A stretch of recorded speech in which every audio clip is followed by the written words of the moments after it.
96 hours. That is the amount of time Chinese military planners believe they need to put an invasion force across the 100 miles of water that separate the mainland from Taiwan.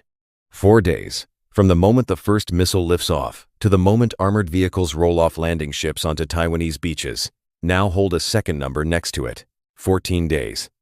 That is roughly how long the United States needs to concentrate decisive combat power in the Western Pacific, to move carriers into position, to surge submarines from Guam and Hawaii, to convince allies to open their bases, and to fight through the densest missile defenses on Earth. 96 hours against 14 days.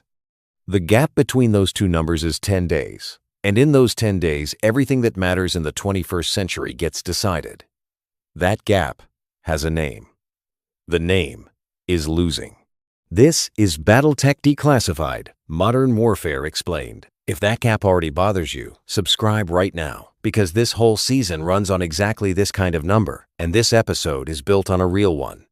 In January of 2023, a Washington research group called CSIS sat down and refought a Chinese invasion of Taiwan 24 separate times on paper, with real ship inventories, real missile stockpiles, and real sailing distances, in a study titled The First Battle of the Next War. Almost every hard number in the next 50 minutes traces back to that report, and by the end of this episode you will know exactly what it found, including the parts nobody in Washington enjoys repeating out loud. 2 episodes ago, we stood at the Strait of Hormuz and watched geography defeat the most powerful navy in history. Last episode, we took apart the 90-second kill chain, the network of satellites, radar planes, and destroyers that lets America see first and shoot first. Tonight, those two stories collide, because Taiwan is the place where the geography problem and the kill chain problem meet, at the highest stakes on the planet. Here is the thesis of this episode, stated plainly so you can argue with it for the next 50 minutes. Almost everything the world thinks it learned about modern war from Ukraine is misleading when applied to Taiwan. Ukraine taught patience, attrition, the long grind. Taiwan is the opposite animal, a war with a clock that runs out in 2 weeks. The side that wins the first 14 days wins. The side that loses them does not get a second chance, because there is no second chance built into the geography. There is no Kharkiv counteroffensive in year 2. No Western tanks arriving in the spring. No long war in which industrial mobilization slowly turns the tide. Either the island holds and the invasion dies in the water, or the occupation becomes a fact that only a Third World War could reverse, and nobody sane plans that war. This episode is about why, and it begins the only honest way it can, not with a briefing, but with the night itself. 4 hours, somewhere in a spring that has not happened yet. It is 2:14 in the morning, a Tuesday in April, and in the port of Xiamen the ferries are loading again. This is the third night of the exercise, the one the announcers on Chinese state television have been calling a routine joint readiness drill, and the pattern is familiar enough that the duty analysts in Taipei and Honolulu have started flagging it with lower urgency codes. Roll-on, roll-off vessels, taking on vehicles. Amphibious ships cycling out of harbor and back. The same choreography as March and last October and the October before that. At 2:26, 400 miles of undersea internet cable east of the island goes dead. 1 line, then a second, then a fourth. The island's connections to the outside world, failing in a sequence that looks, on the network operations screens in Taipei, almost like weather. At 2:41, a radar operator in a mountain bunker above Hsinchu watches her scope bloom with more contacts than the display was built to render. The first ballistic arcs are already over the strait. Flight time, 7 minutes. What happens in the next 4 hours happens mostly to machines, which is what makes it so quiet. Runways at Hsinchu and Xi'ai crater under precision warheads, while the fighters that should have scrambled from them burn in their shelters. Radar sites that emitted for a living go dark one by one. And the mobile launchers that are Taiwan's real defense, the truck-mounted missiles from the Porcupine plans, are already rolling out of tunnels toward dispersal sites, racing a targeting cycle that is hunting them from orbit. Across the water, the ferries stop pretending. They turn south in convoy. At 6 in the morning, Beijing addresses the world and does not use the word war. It uses the word quarantine. an internal security operation against an armed rebellion in a renegade province, and warns that interference will be treated accordingly. It is early afternoon in Washington the previous day. The National Security Council convenes within the hour, and the president is handed 3 options, none of them good, all of them slower than the thing they are meant to answer. 4 hours. Not one American shot fired, not one Chinese soldier wet, and the war, on an island roughly the size of Maryland holding 23 million people, is already half decided by the measures that matter most. Because here is the thing you must understand before anything else in this episode makes sense. The missiles were never the plan. The clock is the plan. To understand why 4 quiet hours can half decide a war, you have to unlearn the war everyone just watched. The Ukraine template is now wired into how millions of people, and more dangerously some policymakers, imagine the next war. Ukraine survived 2022 for reasons that are specific and physical. It shares land borders with 4 NATO countries, which means weapons, ammunition, fuel, and volunteers could flow in by truck and rail continuously from sanctuaries that Russia could not strike without starting a world war. Its army could trade space for time across hundreds of miles of terrain. Its cities could be resupplied. Its government could relocate. Its soldiers could train in Poland and Germany and return to the front. Every one of those lifelines exists because Ukraine is attached to the European landmass, and the European landmass is attached to the American arsenal. More than $100 billion of military aid flowed into Ukraine along those roads and rails in the first 2 years, javelins and artillery shells and air defense batteries, delivered without a single Western soldier crossing the border, without a single convoy sunk, because Russia had no way to interdict the supply lines without attacking NATO directly. The war became a contest of endurance because geography permitted endurance, and everyone watching, in Washington and in Beijing, understood immediately that the lesson was conditional. Now delete every one of those advantages, because Taiwan has none of them. Taiwan is an island. There is no land border, no friendly rail line, no truck convoy from a neighboring sanctuary. Every bullet, every missile, every gallon of fuel that Taiwan will use in a war is either on the island when the shooting starts or has to arrive by sea or air through a blockade enforced by the largest navy in the world by ship count. Operating 100 miles from its own coast, resupplying Ukraine meant driving trucks across a border. Resupplying Taiwan under fire means running convoys through a missile engagement zone that Chinese planners have spent 30 years perfecting. This is the single most important sentence in this episode, so let it land. Taiwan fights with what it has on day 1, and the United States intervenes with what it can bring in 14 days, and China's entire war plan is built to finish the job in the space between those 2 facts.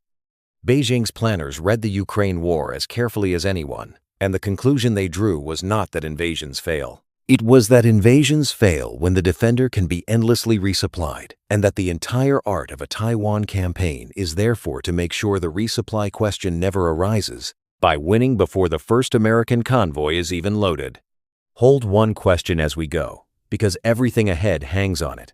The clock belongs to Beijing, the arsenal belongs to Washington, but the thing that actually rules this war belongs to neither of them. It is the water, and the water is where we go next. The water itself deserves a segment because the Taiwan Strait is one of the most misunderstood pieces of geography on Earth. 100 miles sounds narrow, and on a map, it looks like a moat that a modern military should cross easily. The reality is meaner in both directions. The strait is shallow, rarely more than 70 meters deep, churned by monsoons, and genuinely crossable by an invasion fleet only during 2 windows each year, roughly late March through April and late September through October, when the sea state permits loaded amphibious ships and landing craft to operate. 100 miles is roughly the distance from New York City to Philadelphia, which sounds trivial on an interstate and means something entirely different as open ocean that a loaded landing craft has to survive. Outside the crossing windows, the strait itself becomes Taiwan's first line of defense, 100 miles of weather that no admiral can schedule around.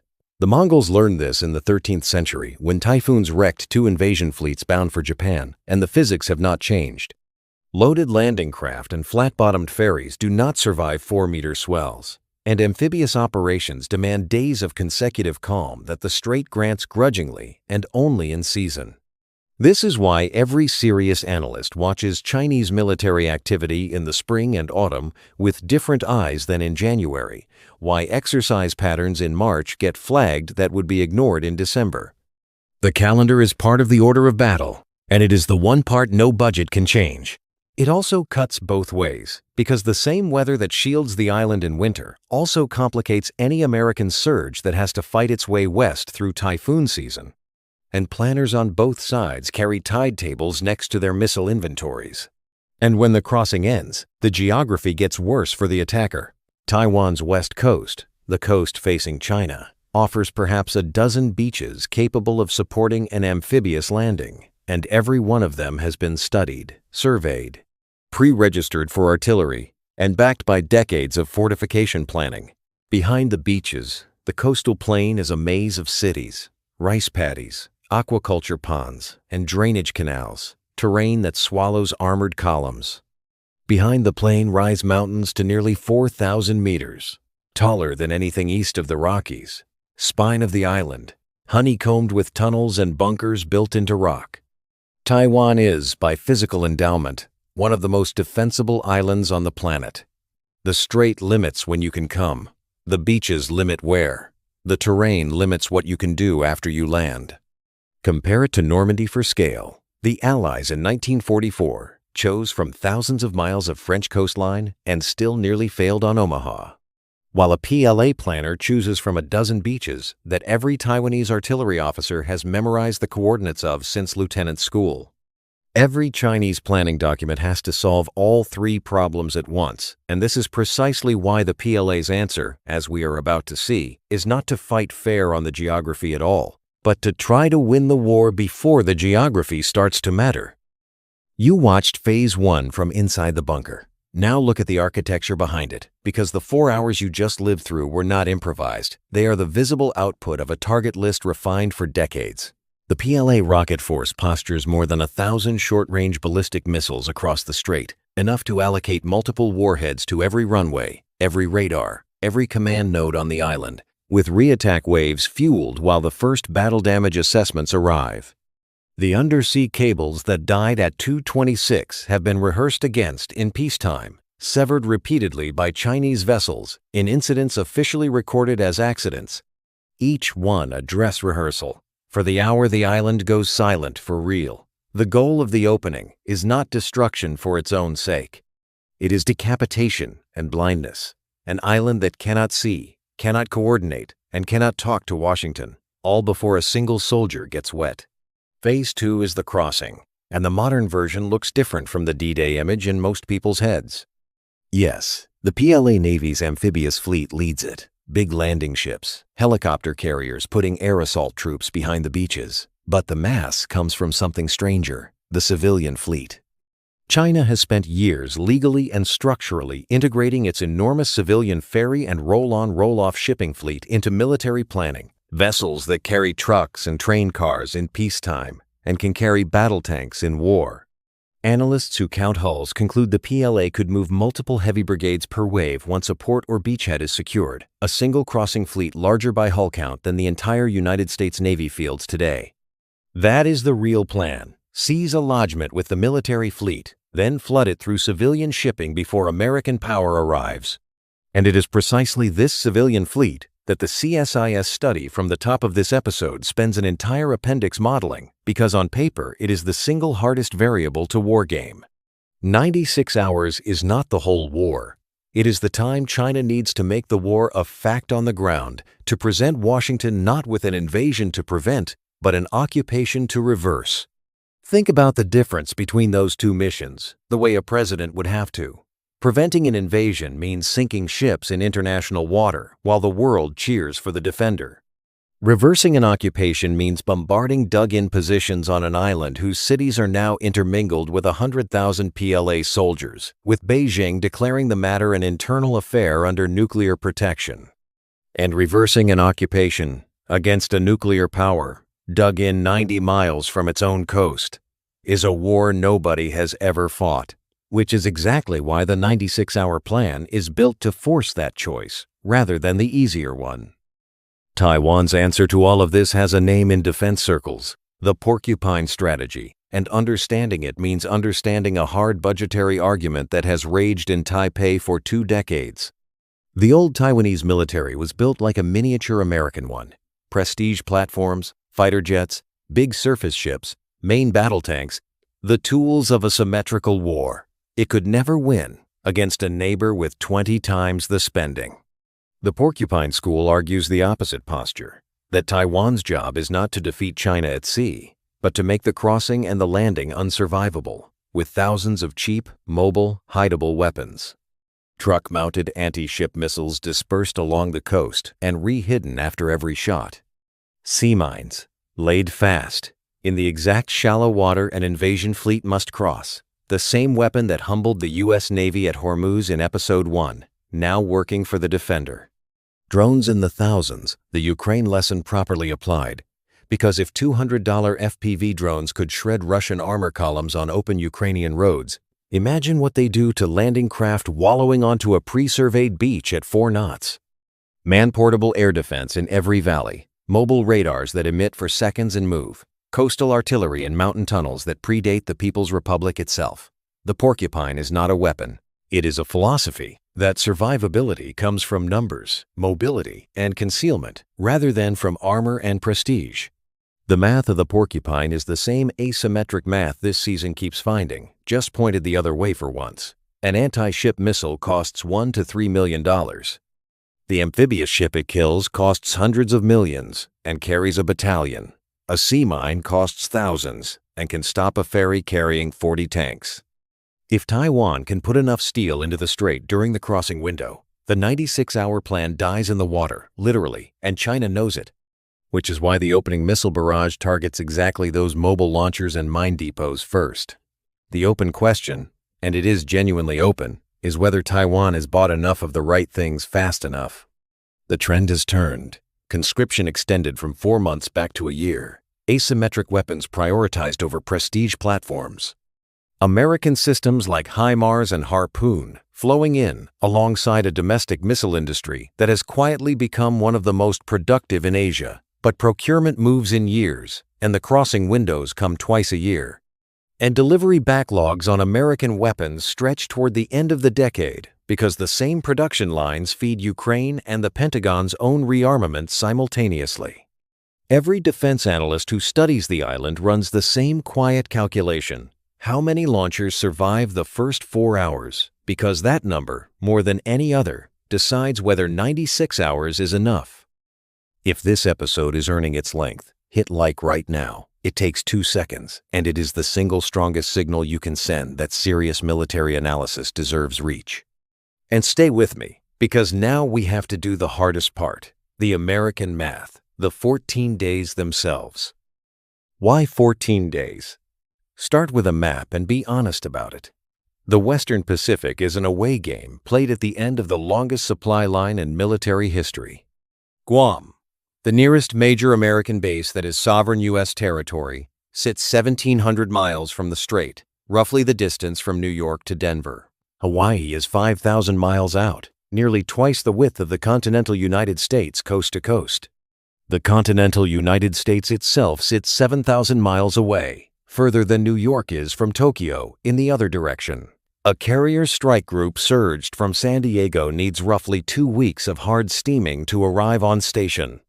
Air Force squadrons can fly across in days, but combat aircraft without bases, fuel, munitions, stockpiles, and maintenance and theater are just expensive visitors, and the bases that exist, Kadena in Okinawa, Anderson on Guam, Iwakuni, sit inside the engagement rings of exactly the missile force we described in Segment 4.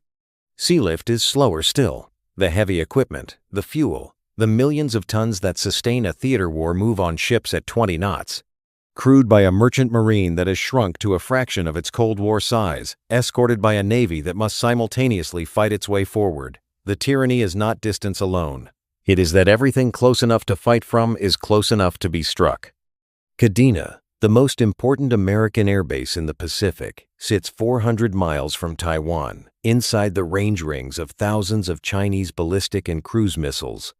And the war games routinely open with most of its aircraft destroyed on the ground in the first hours, which is why dispersal, hardened shelters, and the ability to operate from highways and short strips have gone from afterthoughts to obsessions in Pacific Air Force's planning. And there is a colder layer under the logistics, the political clock, which runs slower than the military one. The 14 days assume a presidential decision on day one, Allied basing permissions granted immediately, and reserves of political will that history says take time to mobilize. Japan must decide whether American aircraft may fly combat missions from Japanese soil against China, a decision that commits Japan to war. The Philippines must decide the same for its bases.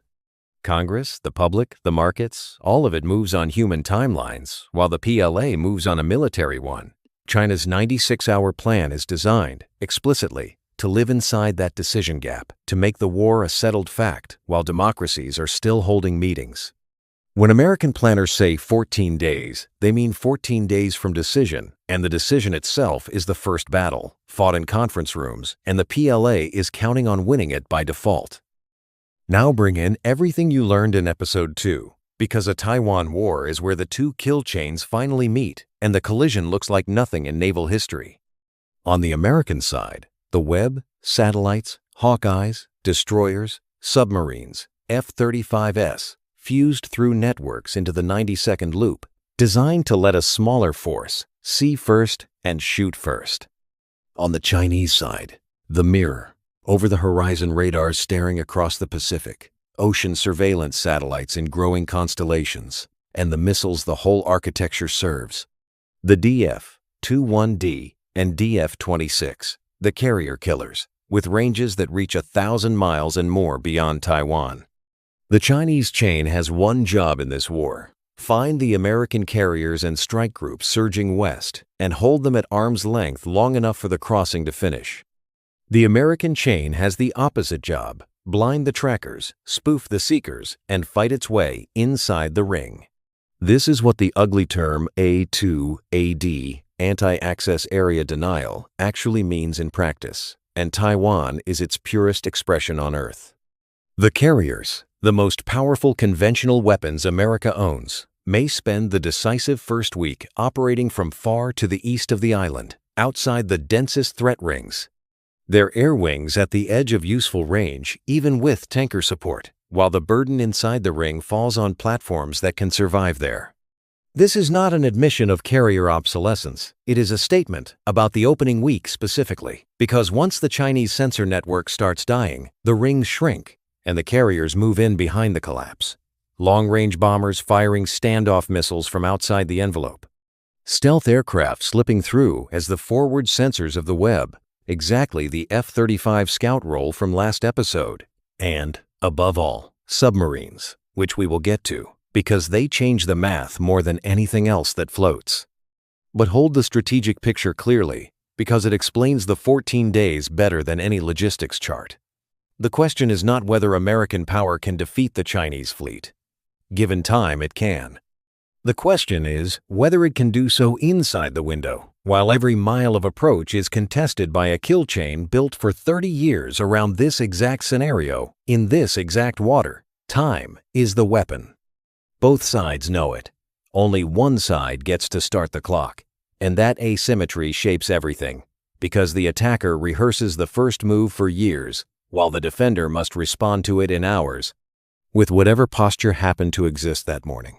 Every exercise the PLA runs around the island, every record-setting incursion into Taiwan's air defense zone, serves double duty, training for the real thing and numbing the responses that would otherwise flag it, so that when the actual assembly begins, it looks, for the crucial first day, exactly like the drill everyone has learned to ignore. We are halfway. So let us bank what we have. Ukraine is the wrong template, because Taiwan has no borders, no sanctuary, no resupply, and no time. The geography gives China 2 crossing windows a year, a dozen beaches, and a reason to win before geography matters, which is what the 96-hour plan is for. Missiles first, blindness first, then the crossing, then the civilian fleet flooding the lodgment. Taiwan's Porcupine exists to make the crossing unsurvivable, if enough launchers survive the first salvo. America's 14 days are the sum of distance, vulnerable bases, and democratic decision speed. And over it all, 2 kill chains built for each other, fighting for the right to sea. If you have made it this far, this is the moment. Like the episode and subscribe if you have not, because the second half is where the comfortable assumptions go to die. We are going to talk about the version of this war nobody games enough, the blockade, about the one American weapon that fights on day one, about the munitions ledger this season keeps returning to, and what the war games actually say when serious people run this fight dozens of times. Subscribe and let us keep going. Because here is the first uncomfortable truth of the second half. The invasion is not even China's most likely move. The smarter play, the one many analysts now consider more probable, is the blockade, or in Beijing's softer vocabulary, the quarantine. No landings, no beaches, no 96-hour gamble. Instead, China announces customs inspections of shipping bound for Taiwan, enforced by Coast Guard and Navy, backed by the missile force, sealing the island in bureaucratic language. Taiwan imports almost all of its energy and holds reserves measured in weeks. No shots need be fired on day one. The clock still starts, but now it is a clock made of fuel stocks and food supplies, and the burden of firing the first shot, of turning quarantine into war, lands on Washington and Taipei. It is Hormuz logic, Episode 1 logic, coercion below the threshold, applied to an entire nation. And the quarantine variant attacks the 14-day problem from a different angle entirely, because there is no invasion fleet to sink, no beaches burning on television, no clean moment when intervention becomes obviously justified. Instead, there is a slowly tightening noose and a series of miserable choices: escort convoys and risk the first shot, airlift supplies into an island of 23 million and watch the math fail, or negotiate while the lights dim. The blockade does not beat the American military. It routes around the American decision, and that makes it, for many analysts, the more dangerous scenario precisely because it is the more plausible one. Now the submarines, because in every serious analysis of this war, one American capability breaks the pattern of everything we have described, and it is the one that fights from day one. The 14-day problem applies to ships that float and planes that need runways. It does not apply to the attack boats already on patrol in the Western Pacific when the crisis breaks, and there are always some. American nuclear attack submarines, the Virginia and Los Angeles classes, are the single military asset that Chinese planners cannot blind with an opening salvo, cannot find with over-the-horizon radar, and cannot hold at bay with carrier-killer missiles, because the entire A2AD architecture is built to dominate the surface and the air, and the submarines live underneath it. A Virginia-class boat displaces nearly 8,000 tons, runs silent at tactical speeds, and carries a mix of heavyweight torpedoes and Tomahawk cruise missiles. And the ocean physics that hide it are the one domain where American technological advantage remains generational rather than incremental. Inside the Straits approaches, inside the engagement rings, on day one, with heavyweight torpedoes and cruise missiles, sits the only piece of the American web the Chinese chain was never able to solve. Run the tactical picture. An invasion fleet is the richest target set submarine warfare has ever been offered. Dozens of large amphibious ships and loaded civilian ferries. Slow, fat, and obligated to cross a predictable 100 miles on a schedule the weather publishes in advance. A handful of attack boats inside the Strait's southern and northern approaches, firing from beneath the layer, could turn the crossing into a massacre, and the PLA knows this with painful clarity, which is why China has invested enormously in anti-submarine warfare, seabed sensor networks, patrol aircraft, helicopter screens, and why the shallow, noisy strait complicates the hunters and the hunted alike. The honest assessment is a brutal exchange. Submarines thinning the first and second waves while slowly being hunted down in confined water as their torpedo loads run dry. Buying with steel and crews, the one commodity this entire episode is about: days. Whether they buy enough of them is the question next episode exists to answer, because episode 4 is the submarine episode, the boats, the water, and how long the American underwater advantage actually lasts. For now, hold the strategic point. The mere existence of those boats changes Chinese planning in ways visible from space. The escorts multiplied around every amphibious group. The anti-submarine exercises run obsessively in the Strait's approaches. The billions poured into seabed hydrophone networks, All of it insurance against a threat Beijing cannot see and cannot fully solve, which is the purest compliment. One military can pay another. Then there is the ledger, the munitions math this season refuses to look away from, because Taiwan is where every number from Hormuz and the Red Sea comes home at scale. Start with the weapon everyone agrees matters most for the opening battle, the long-range anti-ship missile, LRASM. The stealthy ship killer that bombers and fighters would fire into the invasion fleet from outside the worst threat rings. The published war games and congressional testimony converge on the same finding. The United States expends its entire inventory of them within roughly the first week of a Taiwan fight.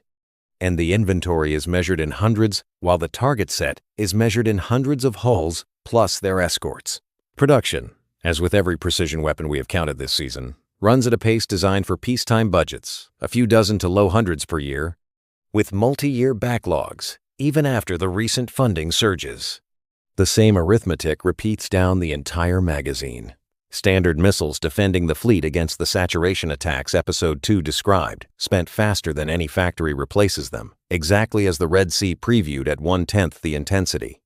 Tomahawks against mainland targets, a politically explosive decision in itself, because striking the Chinese homeland crosses an escalation line no wargame prices confidently. Drawing from stocks that took decades to build, and that the Navy also needs for every other contingency on the planet at the same time. Taiwan's own missiles, capped at whatever survived the first salvo and whatever was stockpiled beforehand, because resupply under blockade is a fantasy. And on the other side of the strait, an industrial base that outproduces America in ships by tonnage many times over and fields missiles by the thousand. This is why the 14-day frame is generous. Some planners privately use 7. The war is not decided by who has the better weapons. Both sides have magnificent weapons. It is decided by who runs out second, and in the opening 2 weeks, the American plan is essentially to fight with what is already loaded, because nothing meaningful gets built, shipped, and delivered inside the window. Every episode this season has been building this case one theater at a time. At Hormuz, running out of interceptors meant oil at $120. In the Red Sea, it meant destroyers rationing their magazines against drones. At Taiwan, running out means the invasion fleet's second wave crosses unopposed and there is no diplomatic memorandum that reverses a landed army. Taiwan is where the case becomes existential, and it is why the least glamorous line items in the American defense budget, the missile production contracts, have quietly become the most strategically important documents in Washington. No American war plan for Taiwan works alone. So we have to talk about the alliance map, and it is more fragile and more decisive than most coverage admits. Japan first, because Japan is the war. The bases that make American air power possible in the first week, Kadena, Iwakuni, Yokota, sit on Japanese soil, and their use for combat operations requires Japanese government consent, a decision that instantly makes Japan a belligerent and its city's missile targets. Japanese doctrine has shifted enormously in 5 years. Counter-strike missiles purchased for the first time since 1945. Defense budgets doubled toward 2% of GDP. The southwestern island chain from Okinawa to Yonaguni, fortified with anti-ship batteries that overlook the very waters a Chinese fleet breaking into the Pacific must transit, and Japanese leaders have said publicly, in language that would have been unthinkable a decade ago, that a Taiwan contingency is a Japan contingency. But saying it in peacetime and authorizing it under missile warning are different acts, and Chinese planning aims precisely at that seam, offering Tokyo, in the opening hours, a choice between war and spectatorship, with the quarantine scenario built to make spectatorship feel survivable. The Philippines holds the southern flank, and its new base access agreements put American forces astride the Luzon Strait, the water Chinese fleets must pass to break into the wider Pacific. But Manila's politics swing by election, and Beijing courts it relentlessly with investment and pressure in the South China Sea, where Filipino and Chinese vessels already collide over reefs in a slow-motion rehearsal of exactly the gray zone tactics a Taiwan quarantine would scale up. Australia anchors the deep rear, the AUKUS submarines, and the northern bases, mattering more in a long war than a 2-week one. South Korea faces its own peninsula and will hedge. And through all of it runs the lesson from Episode 2. Alliance's bandwidth, the sensors, links, and release authorities that either fuse into one coalition kill web or fracture into national fragments under pressure. China does not need to defeat the alliance militarily. It needs one or two capitals to hesitate for 1 week. The 14-day problem is not only an American logistics number. It is a referendum held at missile speed on whether the alliance is real, and every actor in Asia, friend and adversary, is watching the answer form in real time. This is also why the peacetime signals matter so much more than they appear to. Every joint exercise, every base agreement, every pre-positioned munitions depot in the Philippines is a sentence in the argument that the referendum will pass, addressed simultaneously to allies who need the reassurance and to planners in Beijing who need the doubt. Now zoom out to the reason the whole world is a stakeholder in 100 miles of water, the island's other export, the one measured in nanometers. Taiwan manufactures the overwhelming majority of the world's most advanced semiconductors, the chips beneath every smartphone, data center, car, and weapon system in this episode. And there is no substitute capacity anywhere on Earth, on any timeline that matters to this war. A Taiwan conflict, in any variant, invasion, blockade, or even sustained crisis, does not merely disrupt that supply. It amputates it. And the estimates of the global economic damage run into the trillions of dollars in the first year, a shock deeper than the 2008 financial crisis arriving in weeks instead of years. One that would make the Hormuz oil disruption from Episode 1 look like a market correction. Every container ship rerouted, every factory idled from Detroit to Stuttgart to Shenzhen, and notably, the damage lands on China too, whose own economy runs on chips it cannot yet make, and trade routes it would be strangling. Half of the world's container traffic, and most of its advanced electronics, transit the waters around Taiwan, and the insurance market alone.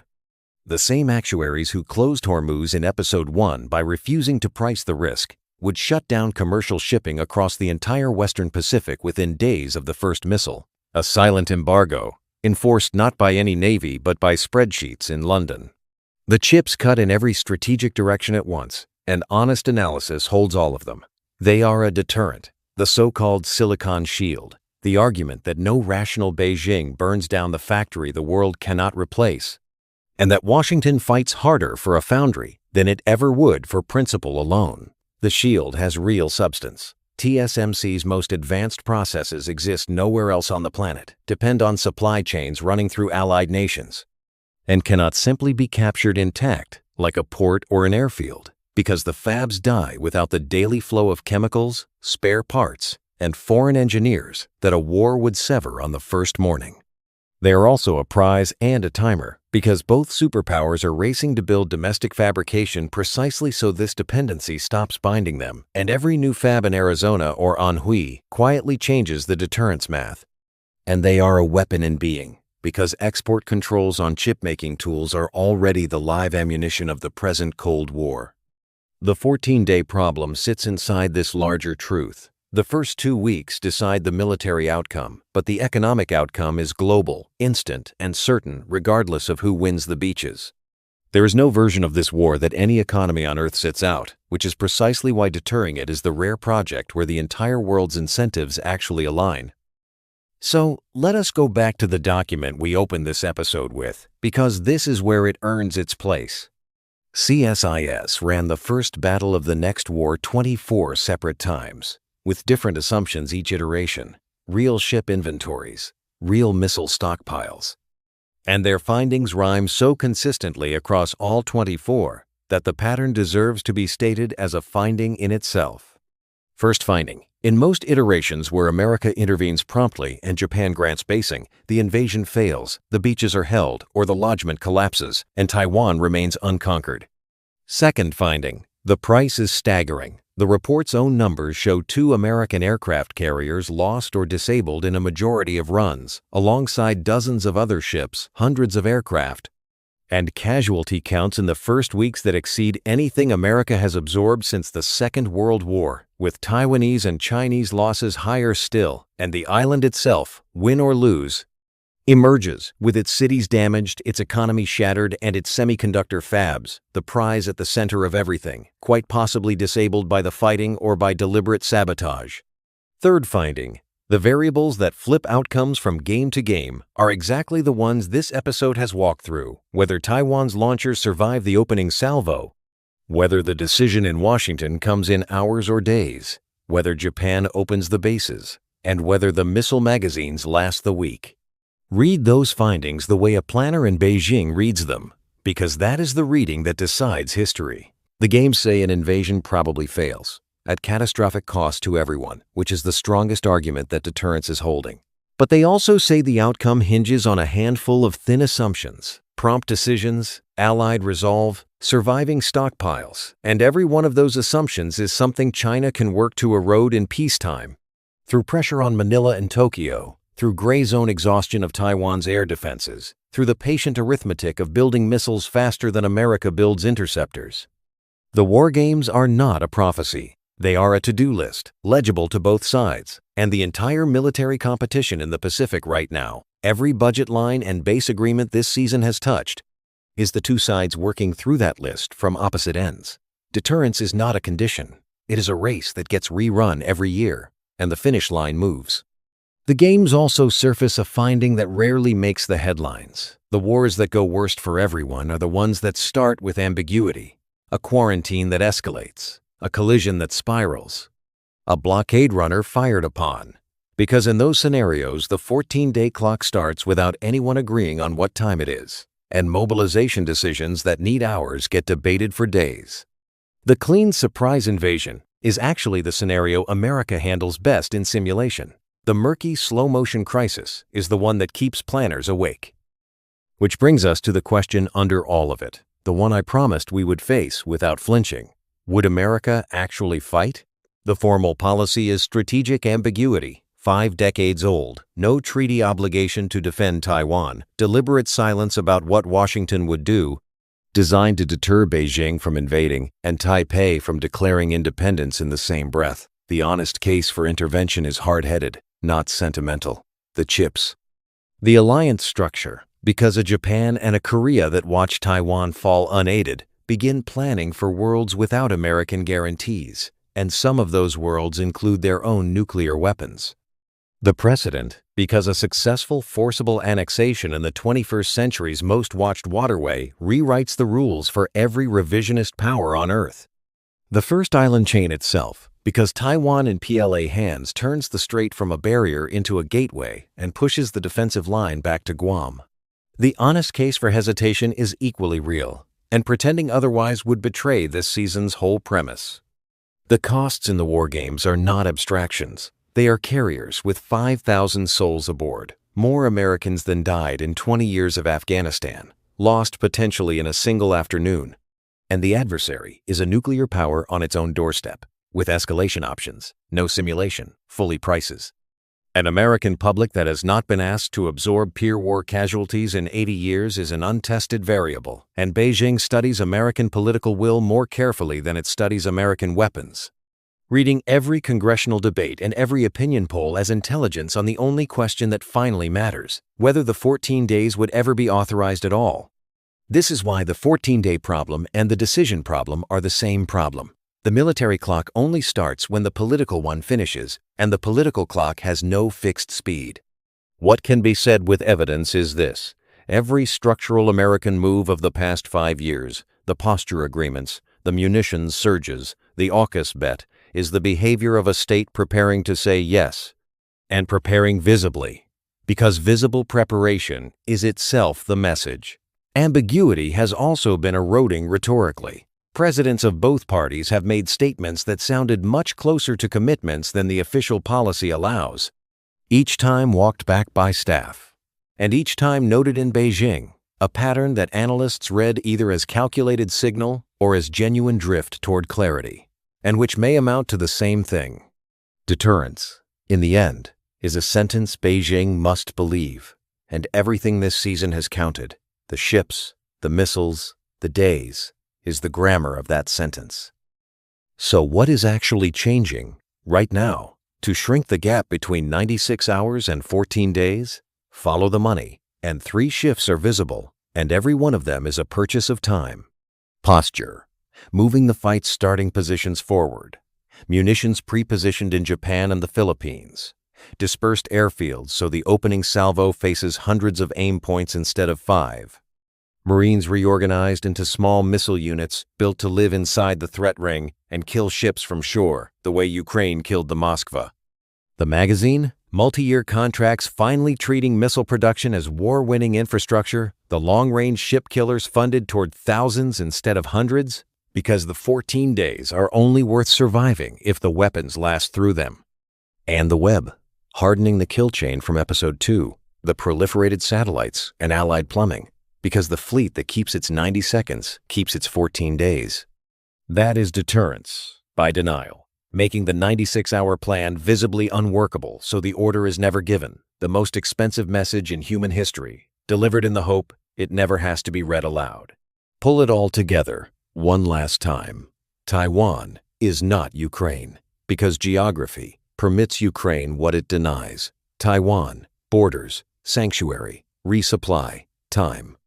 China's plan lives in the gap between 96 hours and 14 days. The quiet 4 hours you watched in segment 2, then the crossing, then the flood through the civilian fleet, or the slower strangulation of the quarantine.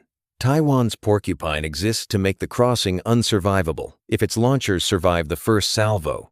America's 14 days are distance plus vulnerable bases, plus the speed of democratic decision, defended on day 1 by the boats beneath the waves, funded by magazines that empty in a week, and held together by an alliance whose resolve is the actual center of gravity. The war games say the defense probably holds, at a cost no one has truly priced. Next Wednesday, Episode 4, The Submarine Nobody Can Find. We ride the patrol that would open this war. From the loadout in Guam to the firing position in the Strait's southern approach, and count honestly how many boats America can put there on day 1. If this episode changed how you think about the most dangerous 100 miles on Earth, press like and subscribe. Every episode this season builds on the last, and next week builds directly on tonight. And leave a comment with your honest answer to the question from segment 15. Would America actually fight? And should it? We read every single one, and the best arguments will shape the finale. This is BattleTech Declassified. Modern Warfare Explained. Made to listen. No screen required.